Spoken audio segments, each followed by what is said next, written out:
Hello, welcome everybody. I'm Alexis Badenmare. I'm the political director of the Organic Consumers Association. And today we are broadcasting from OCA's Facebook channel, but also from Regeneration Midwest on Facebook, Regeneration International. We're on YouTube for OCA and RI, and we're also on Rockfin. And our guest today is Wil Crombie. Wil is a farmer and a videographer. And if you've seen any beautiful videos on the Regeneration International page, you know those came from Wil Crombie. Wil, welcome. Can you unmute there? Yeah. The host muted me. It wasn't my fault, I swear. Sorry about that. Thanks for having me. Well, I'm so glad you're here with me, Wil.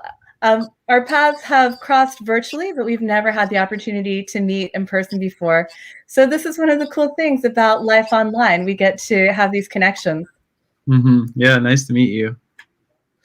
So I have met Ray Reynaldo Hazlet Marroquin, and so that's my strongest connection to you. You are Ray's business partner in the TreeRange project. So let's start there because I have some familiarity with that. Tell us what TreeRange is.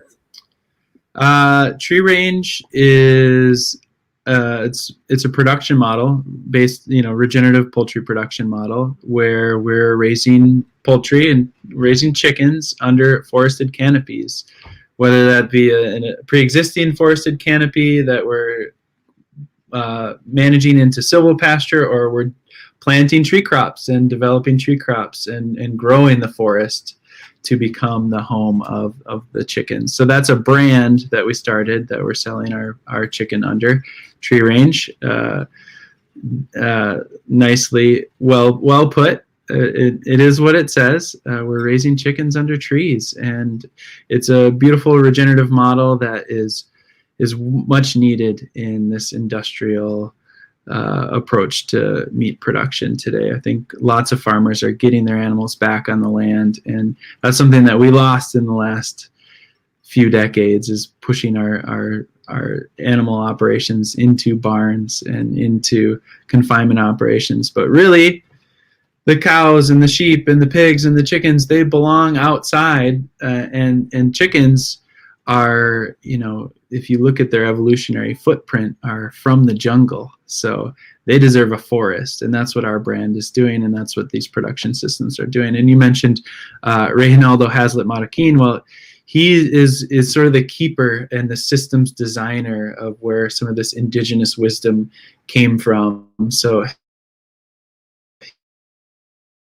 he's been developing the brand, and my family's land, the organic compound, is one of the very first full-scale production sites that we started building the brand on. So I've been lucky to be a part of that partnership, building the brand, and then also reforesting my family's land and working with so many community members and business partners on the joy of watching a forest grow up.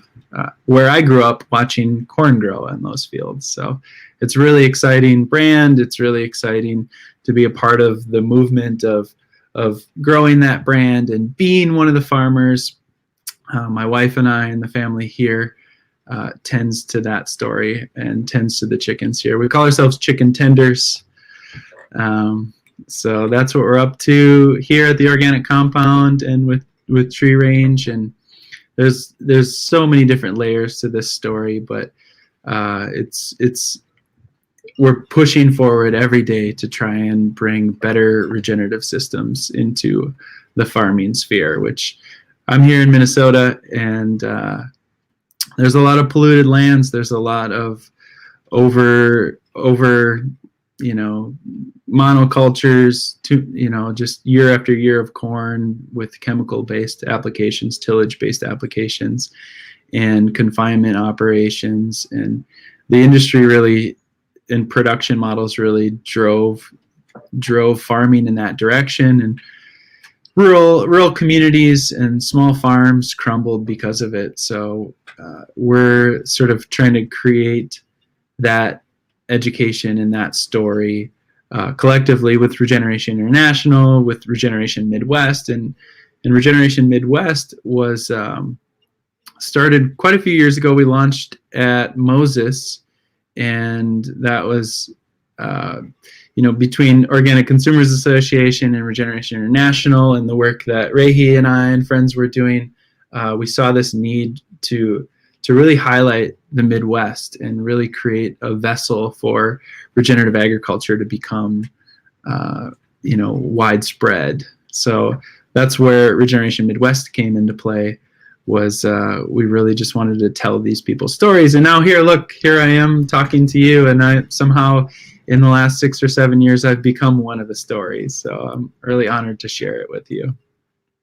Well, it is a great story. I really do love what you and Rehi do. And one of the interesting things that piqued my curiosity that you just said is that chickens are actually jungle animals, and that what Rehi developed was a form of indigenous, is a follow-up to a form of indigenous agriculture that's been practiced for perhaps millennia. What can you tell us about the origins of this system? Well, how far back do I go in answering that question, right?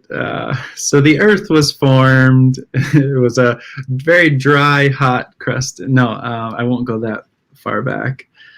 Basically, that'd be, some of that is the story of indigenous wisdom. Some of that is the story of, evolution of birds in forest, and what's really pushed it forward into our hearts and minds today is the work of Reginaldo. And he was raised in Guatemala, and so he sort of thrived and survived off of raising chickens, and it's very, very jungly in Guatemala. So it just, in his journey of learning about business and learning about farming, and in his migration here to Minnesota, he held on to that story, and he held on to he remembered the chicken in the forest, and in his efforts to help underserved communities, working with the Latino community, and working with people in Minnesota, starting gardens and looking for ways to create an entry for farmers and to create less barriers for underserved populations, beginning farmers. He looked to the chicken again. He carried that wisdom in his pocket through his lifetime, and has, over the last few decades, been developing that system and researching the best, types of chickens that are going to actually graze these environments, as opposed to what the industry is growing in confinement. That's not the same bird that it was 1,000 years ago.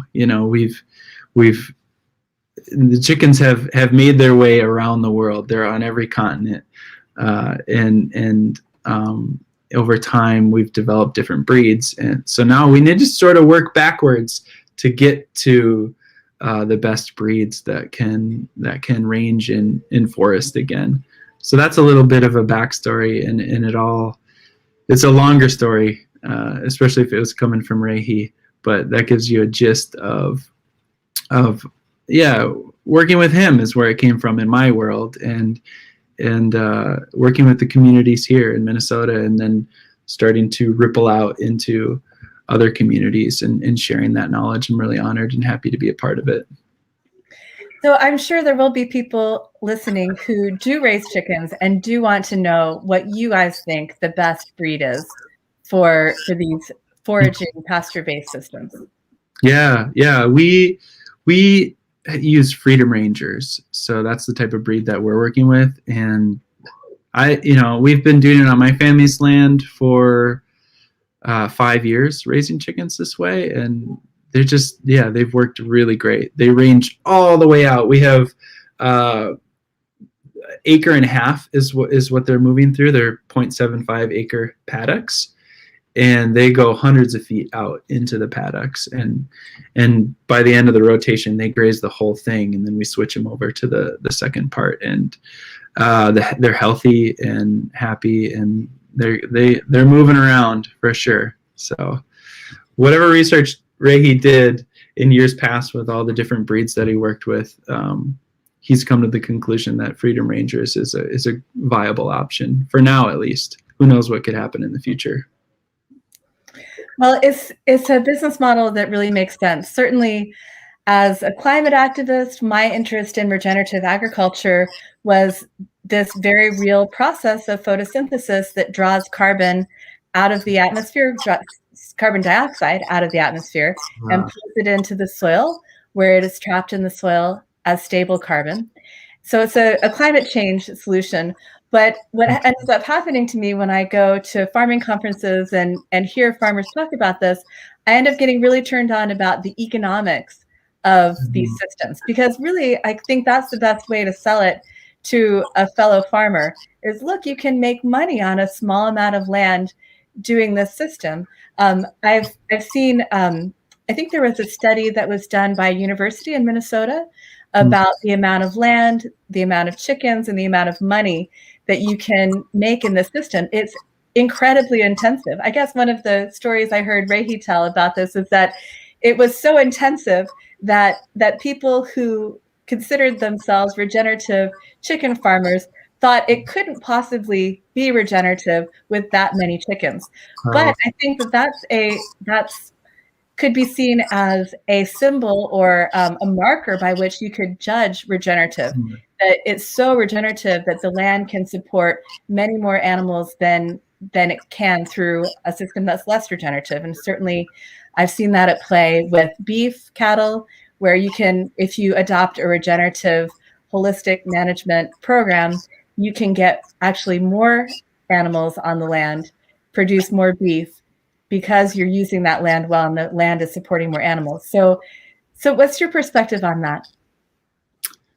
Yeah, I think that it is our job to question that, right? It is our job to question what is actually regenerative and where does that term come from? What are the origins of agriculture, and what is the best way to raise livestock, and what is the best, tree crops or management practices for the health of the earth, for the health of people, and also for farmers to make a profit. So it only takes 10 weeks to raise a flock, right? So in 10 weeks, you can get a return on your investment. So that's why chickens are such a great instant cash flow for an entry point for farmers, as opposed to raising cattle. It may take a few years, depending on what kind of breeds you're growing and how you're raising them.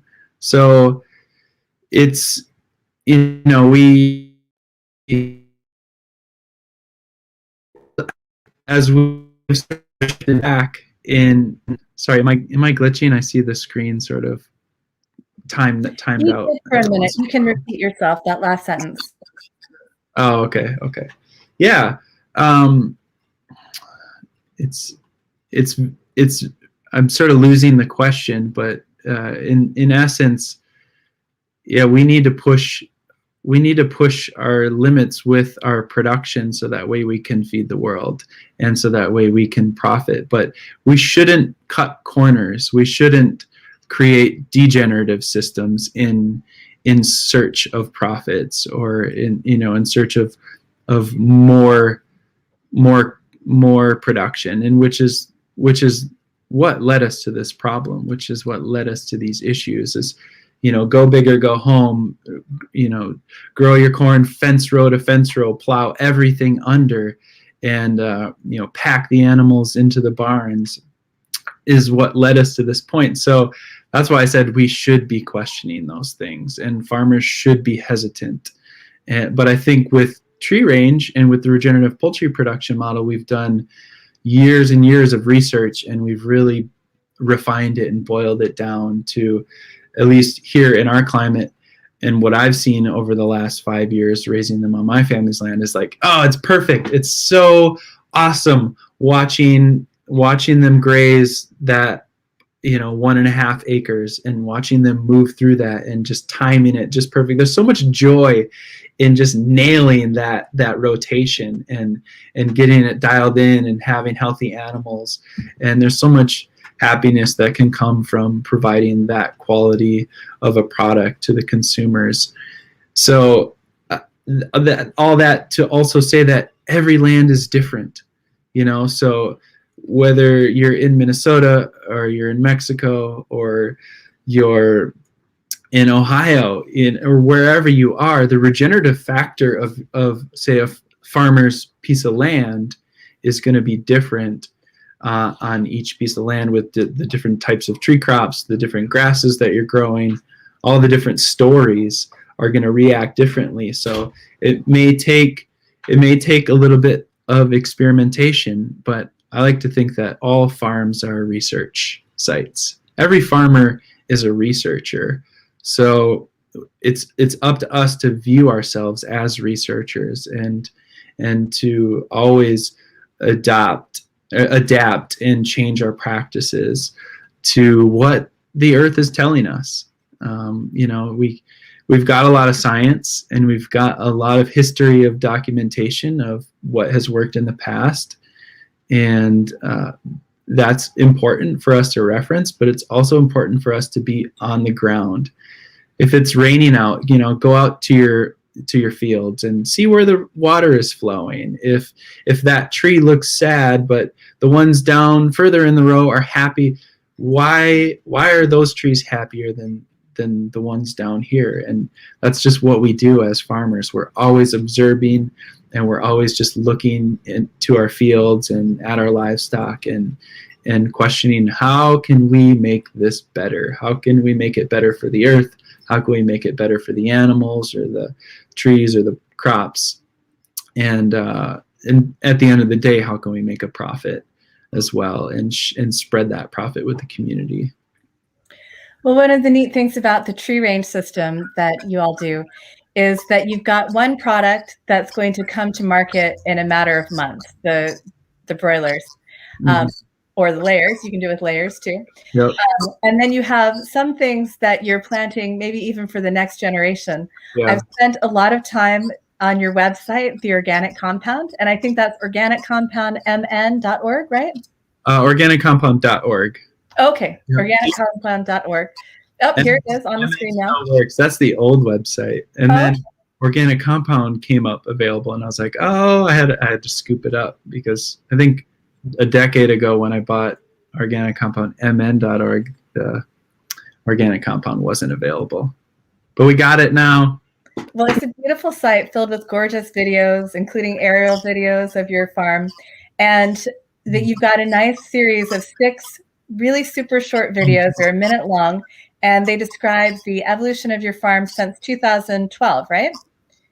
Yeah, or 11. Yeah, it's been a while. I think next year is our 10th year in calling it the Organic Compound and hosting events and developing the land here. But I was actually raised here, so nice. It's been longer than that. Yeah, so one of the things that I noticed you're incorporating into this system is oak trees. Yeah. And that's gonna be a while. So how are oak trees going to fit in to your system? And don't call it my system, right? Because it's the Earth system. And so I like to look at where we are in southern Minnesota. We're really close to the Near Strand Big Woods. And the Big Woods used to be a lot bigger, right? There used to be so much more land mass here covered in these forests. So we're just looking at the indigenous forest canopies and taking away from that what we will, thinking to ourselves, okay, what did this used to look like before we ripped it all down to build our cities and plant our crops, and what was working for people of the past, and what can work for the people of the future. And considering climate change, considering all the different variables that go into farming, considering what we can do with those tree crops. But to answer your question, oaks in general, they're a part of that savanna that was once here in Minnesota. And functionally, they can feed the wildlife. They can feed the livestock. They can be grown for timber and firewood, and that's what we did. We planted them pretty dense, like 5 feet apart, oak timber stand. But they're gonna provide shade for the livestock. They're gonna provide a little bit of windbreak and protection for the farm here, and they're gonna serve a lot of purposes. And maybe not, like you said, maybe not in my lifetime. Maybe it's like my great grandkids are gonna build a house with that wood or heat their homes with that wood. But that's not stopping us from planting them today, and we can do that because we can, raise other crops. We have 40 plus acres. There's probably 60 some acres here of land to work with, and we've got hazelnut and elderberry are the real cash crops that we're focusing on, besides the oaks, sugar maples, basswood, chestnuts, and some of those overstories that we have planted here. So the chickens and the hazelnuts and the elderberries, and then we have 2,000 asparagus planted in one of the alleys. So we can harvest a lot of asparagus. The hazelnuts are coming on strong. They're in year 4 or 5. And elderberries, we're just sort of really getting those better established each year. But those 2 crops, hazelnut and elderberries, are kind of the up and coming rock stars of Midwest agriculture. And there's a lot of people doing great work to promote them, develop them, and find the best means of production, the best varieties, and find all the ways to process and create products out of those. And they're really cool. They're really cool tree crops. Like, there's so much history and folklore that goes along with them as well. Elderberries and hazelnuts, like if you look at some of the ancient wisdom, that the stories that come with them, they're really, really great stories, and they're really connected to a lot of different cultures. So I like that aspect too. I like to think about all the folklore that comes along with them. But at the end of the day, we need to make some money, and we need to run a farm here. So it can't just all be like, let's plant what Minnesota used to look like. No, we need to think about how we can, provide for people food, fiber, fuel, and how we can make a living ourselves today. Think about the future generations always, but how can we provide for ourselves today? So that's why we honed in on those crops. But we're standing in the shadow,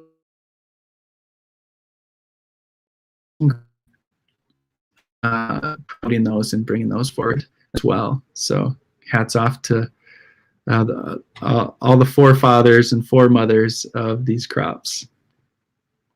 So what is your favorite elderberry story? Or if you can't think of an elderberry story now, your favorite tree story, your favorite folklore story that you've learned about the crops that you plant on your farm? Story time. Okay. The elderberry is interesting because they say don't burn it.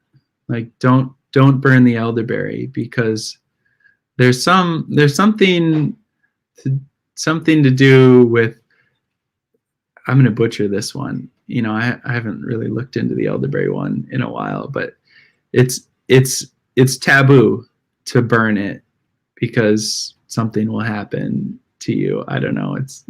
But it probably is based on some sort of science as well. Like, it's toxic if you burn it, right?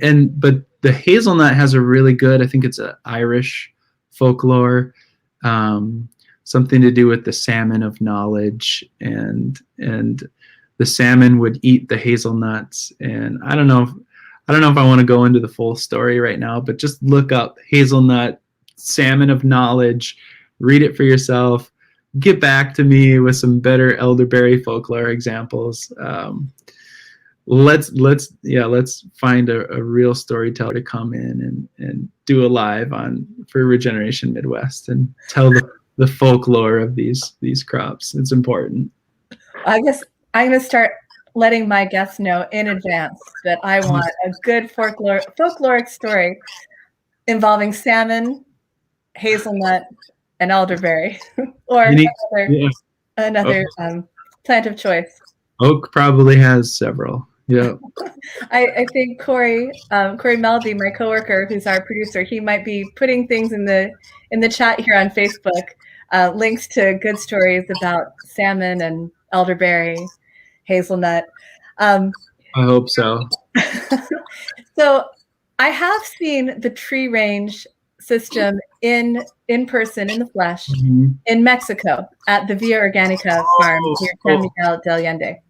And one of the cool things about what it looked like, they were doing layers. Layers.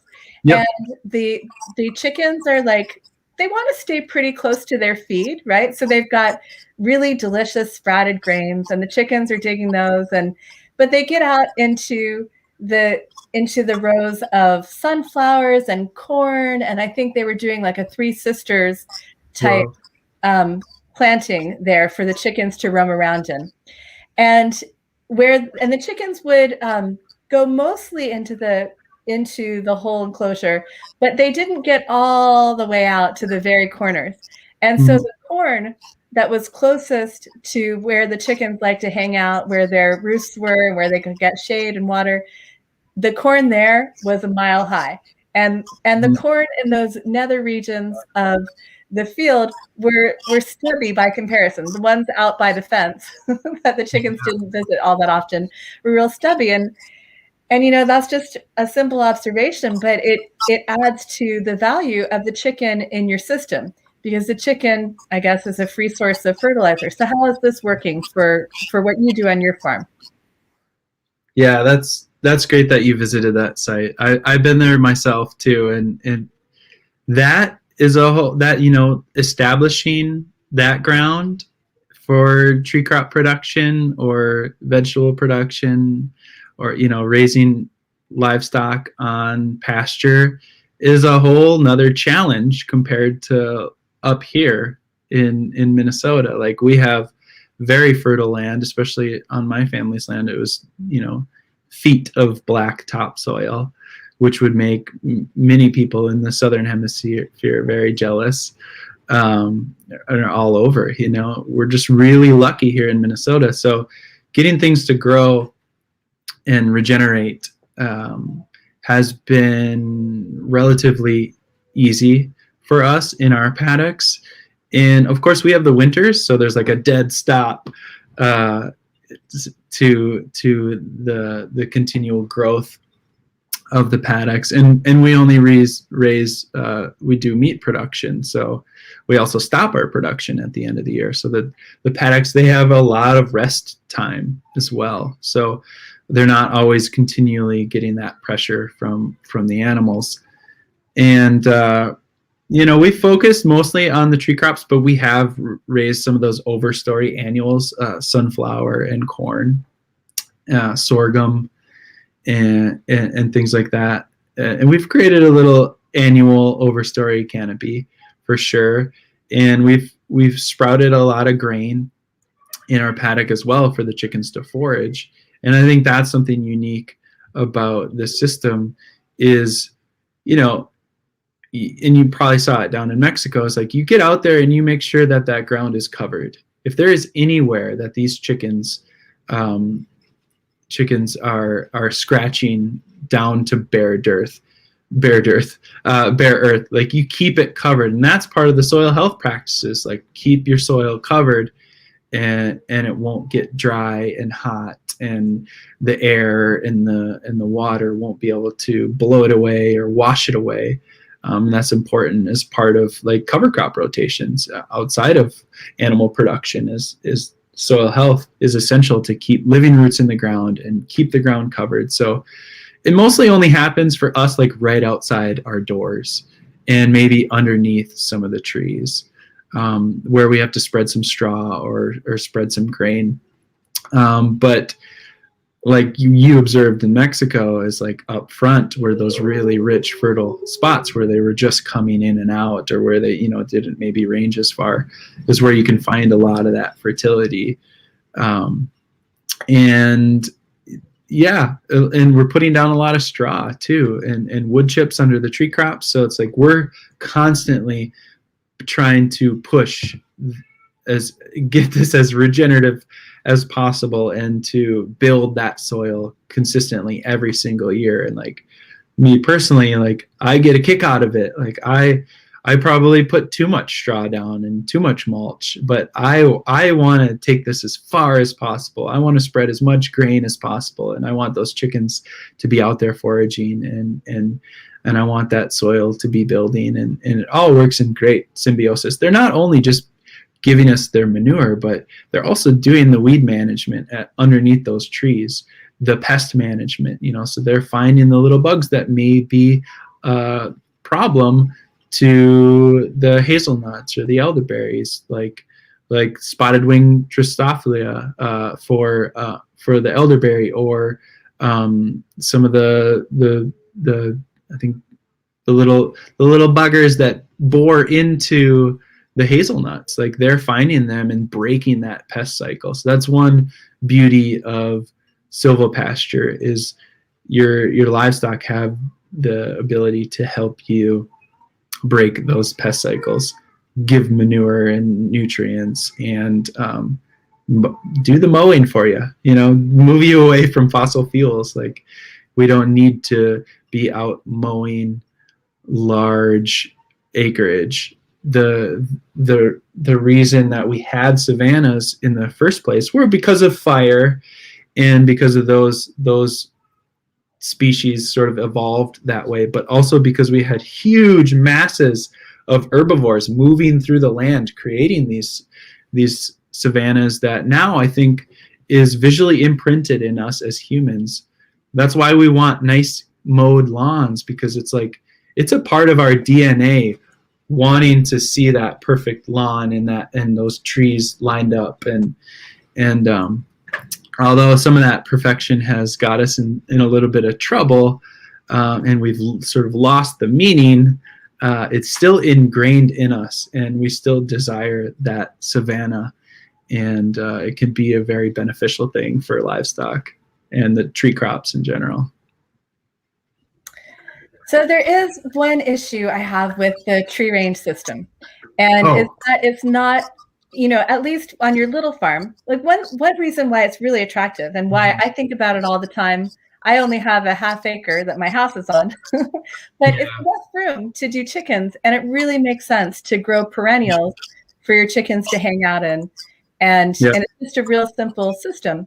But one of the disadvantages to the system is that you have to have a lot of grain for your chickens. So so that's not something you control on your own farm.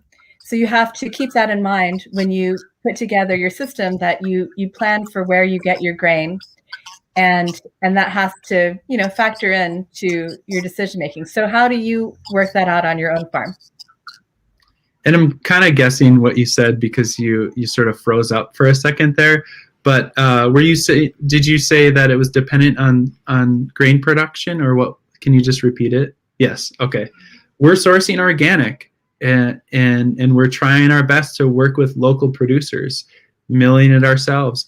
The fact that we're feeding sprouted grain from local organic producers is a step in the right direction as well. So, when you sprout grain, when you feed an animal a whole grain, and yes, we're sort of locked into feeding grain in poultry production. There are other ways to grow food for poultry. Some people are working with like black fly larvae, and also what we're doing in our paddocks, like growing comfrey, and some of the other forages that they're finding is offsetting that feed. Offsetting that feed cost, and offsetting the amount of feed that we need to input. Just the fact that they're out there grazing the comfrey or finding the bugs or eating the blades of grass and the clovers that are out in the paddock is reducing the amount of poultry feed that we need as an input. But as a standard, we should at least be working with organic grain producers. And if you're hip to it, you know that not all organic production is necessarily regenerative. This is true, right? But at least we're not relying on chemical production, and at least those farmers are moving into the better direction. And most of them are doing cover crops and rotations, and they are actively pursuing a better means of agriculture and production. So yeah, we're tied into grain production with poultry production. It's not like cattle where we can lifetime graze them, 100% graze them. We'd be doing the chickens a disservice if we did that. But they're a low impact animal. They grow quick.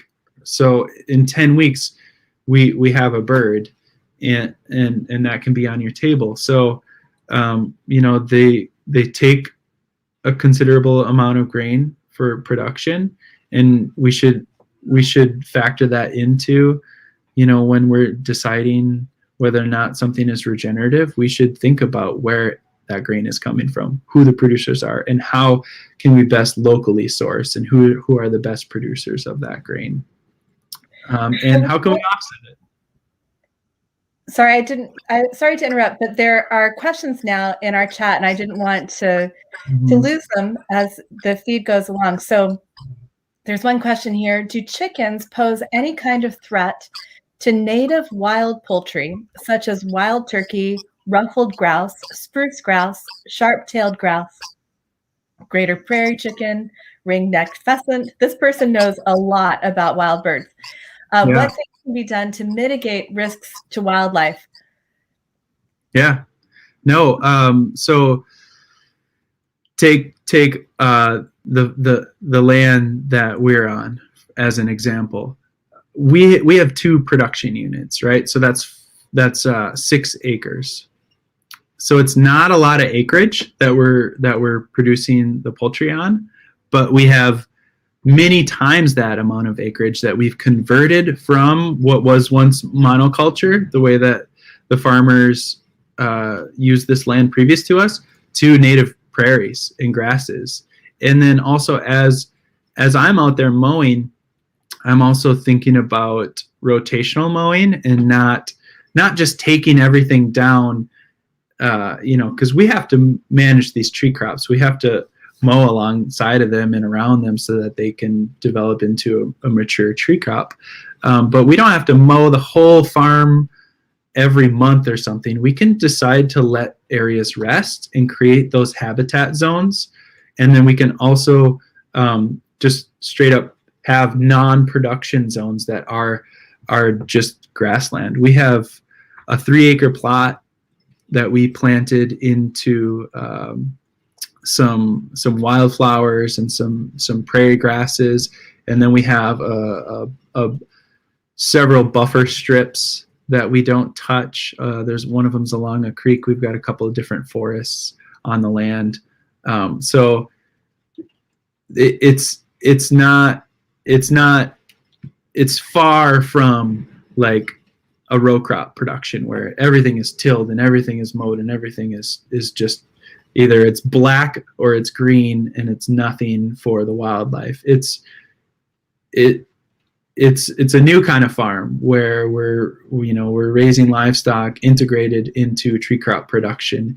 And when you do that, there's so much opportunity for wildlife to thrive as compared to some of the more conventional approaches. What do we have any other questions in the chat?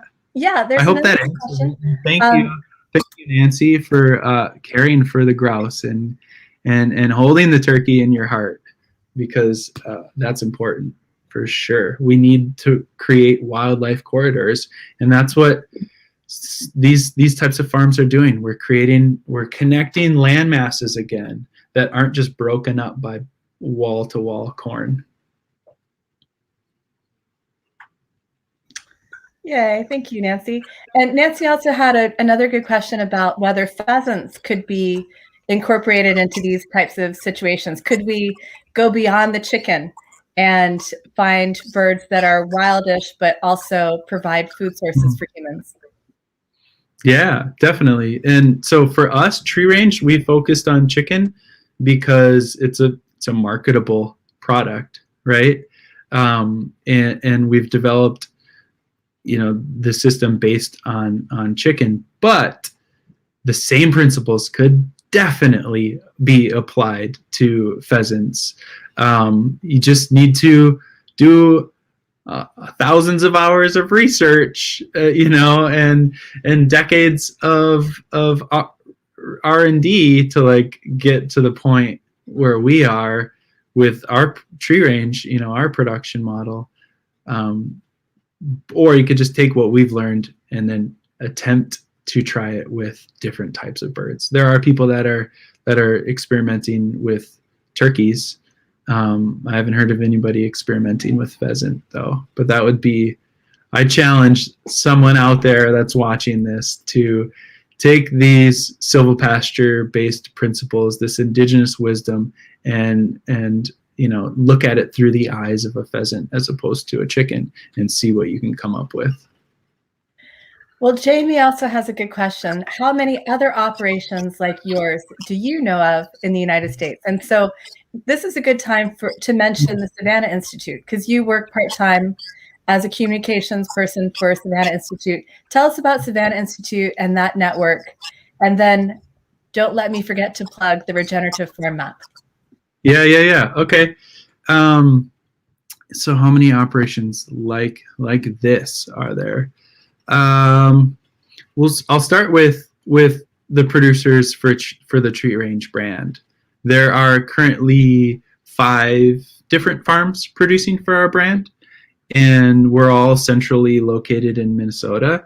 We have a processing facility in northeastern Iowa. So we're trying to work with farmers that are in this drift list region, which ripples out towards Wisconsin, and that's really where Savannah Institute is based out of Madison, Wisconsin. But they've got their map is the Midwest. Widespread agroforestry in the Midwest is what their mission is. So at Savannah Institute, we are working with farmers that have this type of mindset. That are interested in agroforestry practices. And agroforestry is not just silvopasture. It's not just raising animals under tree crops. It could also be forest farming, raising mushroom production under canopies, or even foraging for, things like morel mushrooms. I'm not going to tell you where to look, because those are my spots, but that's forest farming when you're either purposefully or under forest canopies. And there's also row crop. So there's plenty of row crop farmers that are raising, whether it's corn or beans or even other types of vegetable production amongst tree crops. So adding a windbreak, or adding a row of tree crops along a waterway or something like that within vegetable production. That's alley cropping. And also, riparian buffers and windbreaks. These are all agroforestry-based practices that Savannah Institute is they're a research organization, and educating farmers, connecting farmers to those resources, connecting farmers to each other, and really being on the forefront of agroforestry in the Midwest. So definitely check out Savannah Institute. That's savannahinstitute.org. Looks like Corey's already way ahead of me, throwing that into the chat. There's some online education. There's an upcoming North American Agroforestry Conference. So if you're looking for an opportunity to link up with other people who are doing this in North America in general, And I believe Ronnie Cummings from the Organic Consumers Association is going to be doing a talk at that conference. So you can visit agroforestry2021.com and register for that conference. And it's about climate drawdown. It's about creating these systems with climate change in mind, and a carbon drawdown. Sorry, excuse me. So check out Savannah Institute, check out the North American Agroforestry Conference, and that is my long answer to how many people have operations like ours. I don't know. Not enough. That's my answer. Not enough people are doing this. So we need brands like TreeRange and organizations like Savannah Institute, promoting these types of brands and opportunities. So, Wil, I want to ask you a little bit more about this huge step forward for TreeRange to have its own processing facility. Mm-hmm. I mean, one of the cool things about chickens is you can process them yourself. I helped a local farmer process turkeys one year for Thanksgiving, and it's a really hands-on process, and it's something that you can do. It's not like, people slaughtered buffaloes too, so these things weren't outside of the human experience, but it is really important if you're going to operate on the scale that you all operate. Try to create to be able to make a living raising chickens. It's super important to have a processing plant. So how did you guys get to that point? And congratulations, by the way, because I know that's a huge deal.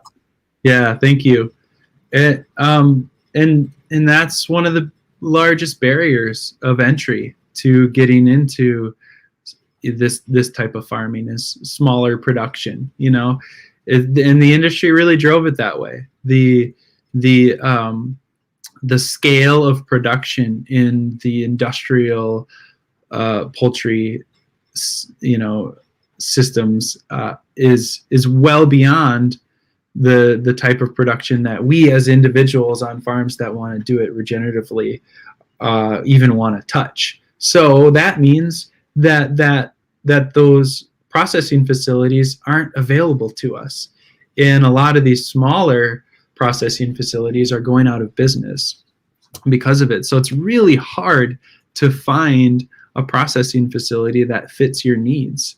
It's really hard to find one that's even within a few hours of you. And oftentimes you can only get state certified, or, they don't have organic, or they don't have air chilled, or, there's a lot of pieces that we've been going after as TreeRange so that we can provide the best product to our customers. And we just couldn't find the reliability. We couldn't find the proximity. We couldn't find we weren't checking off all the boxes that we needed to create the best product. So Ray is the president of Regenerative Agriculture Alliance, and he put together a grant, and through that grant and through just coming across this processing facility at the right time and finding the right partners to make it happen, acquired this processing facility. And now him and the team and one of our other business partners, Tony Wils, are leading opening this processing facility. And that is going to happen next month, around this time next month, or maybe it's in July.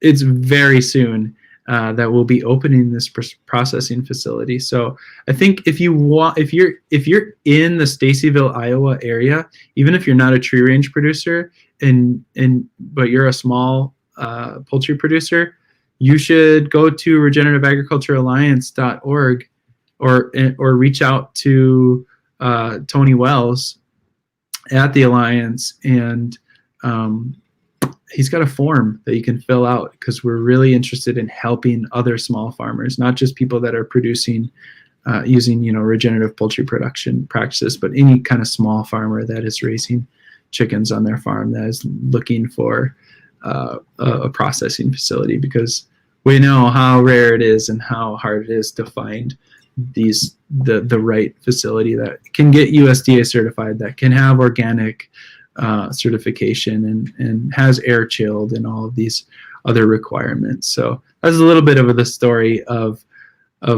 how we acquired the processing facility and how important and how amazing it is that we can have that space for you all and for our brand. But it's not enough. We need facilities like this on every corner.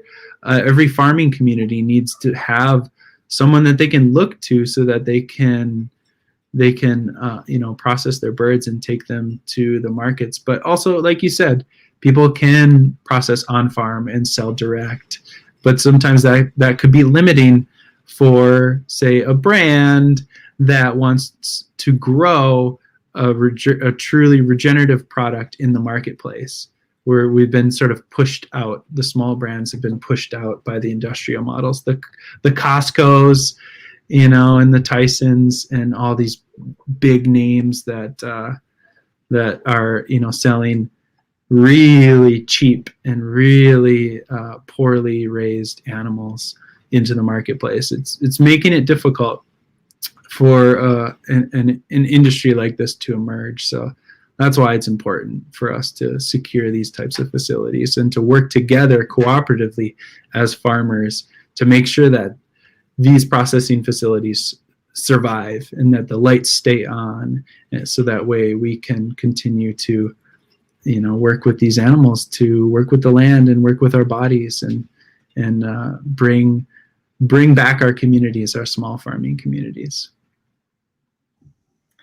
Well, I encourage everybody to go to the Regenerative Farm Map, and we have a link in the chat for you to find that, and to find a farmer like Wil, because there are more Wils out there, although Wil Crombie is pretty unique.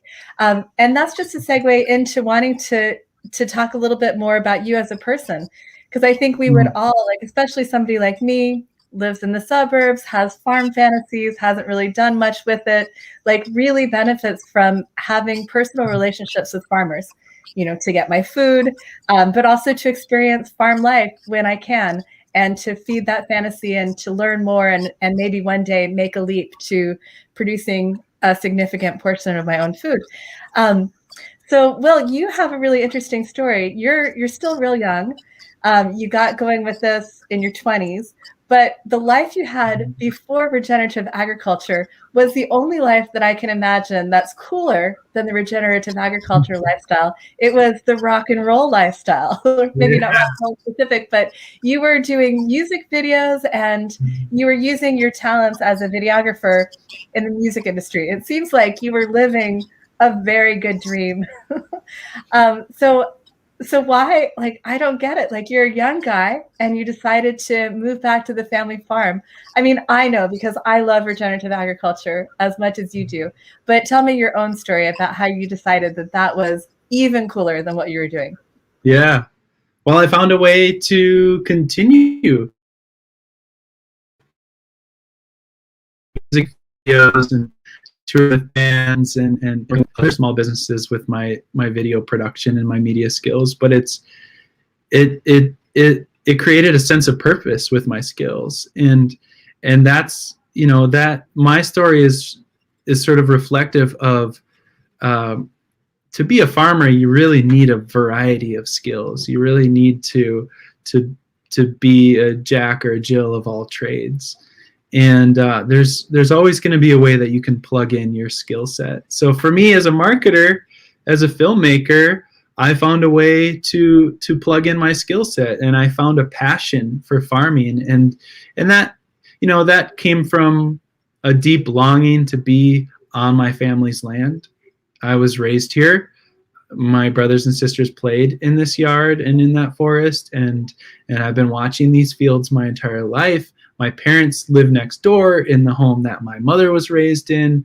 It doesn't get any better, and I'm really blessed to be able to say those words. I know that there's not a lot of people that have ties to family land or that could even have access to this to this amount of land to work with. So I want to say, first off, like, I'm really blessed and I'm really honored to be here working with this land. And I like to tell people that that want to thank me for doing this work, that don't thank me, like, thank this land, because it's the land that really holds us up. It's the land that really creates these opportunities for us. And us as individuals, it's important for us to create those opportunities for everybody and to help guide and shift and create the opportunities for the land and the animals and the plants. And yeah, I guess I just sort of gained that perspective. Maybe it was from all those lyrics and that music I was listening to at a young age, thinking like a revolutionary, or a poet, or having that poetic creative mindset has really allowed me to be a better farmer, because I'm looking at the land as a video that I'm producing. I'm looking at it as a work of art. It's not just like straight lines and this crop, that crop, and put this mixture into the tank and spray it. It's a living, breathing work of art. And so maybe being an artist first was an important part of my journey. And no matter who you are, or like what skill set you have today, Alexis, you said, what did you say? You're a suburban. Say it again. Who are you, and what are you trying to? I'm a farm fantasist. Yeah, I'm a suburbanite with farm fantasy. Yep. But you have skills. You have people skills. And that comes in handy with talking with your customers and communicating with people who are going to help you. Building your community around your farm is so important. You have these technological skills, like you're here hosting this live conversation with me, like that skill set is going to connect you with people one day when you get that land and when you get that farm. Because I believe in you, Alexis. You're going to make it happen. We're going to make your farm fantasy come true. And that's kind of the story that I like to share, is that it's so important that all of us get reconnected with our land. We don't have to be farmers. You don't have to be a farmer, Alexis. You can live vicariously through watching the films that I make, or come and visit for some of the farm tours or garden gatherings that we have here. But as individuals, we should at least be getting connected to our farmers, learning their stories and buying their products and supporting, not supporting, degenerative, whatever in the gas station, which is also to say, like, and the reason that I say that I'm so honored to be a part of this land is that I know that not only does not everybody doesn't have access to land, but not everybody even has access to, say, buy a chicken like what we produce. Like, they live in food deserts, and they have, the gas station is their grocery store. So how do we create more of these food hubs? How do we support more farmers? How do we grow more community gardens and reconnect the youth to their farms so we actually have a future? And how do we build brands like TreeRange so we actually have a future, so that we can create this access to more people? And that's what agroforestry and this type of livestock production can bring to the table. Is it requires more hands on the land. It requires more people engaged with their food, with the land, with the tree crops, with the animals, and can create such a wide range and a diverse of enterprises on just a few acres that we can really start to engage more people on those lands. Well, an hour has flown by, and I am so grateful that you're willing to spend this time with us today. We do need to plug a couple of things before we go. You can buy TreeRange Chicken online, even if you're not close to Northfield. So what's the website? Maybe we can put it up. TreeRangeChicken.com. All right, TreeRangeChicken.com. That's easy. Yep. And Wil, you are hosting a very cool event for World Localization Day Mhm. on Memorial Day on the 31st of this month. Can you tell us a little bit about it? Yeah, it's an important day. I think that's like a week long or a couple week long event that people are taking the opportunity to host local food events. So we said, all right, let's do it. Memorial Day. Let's invite some people out here.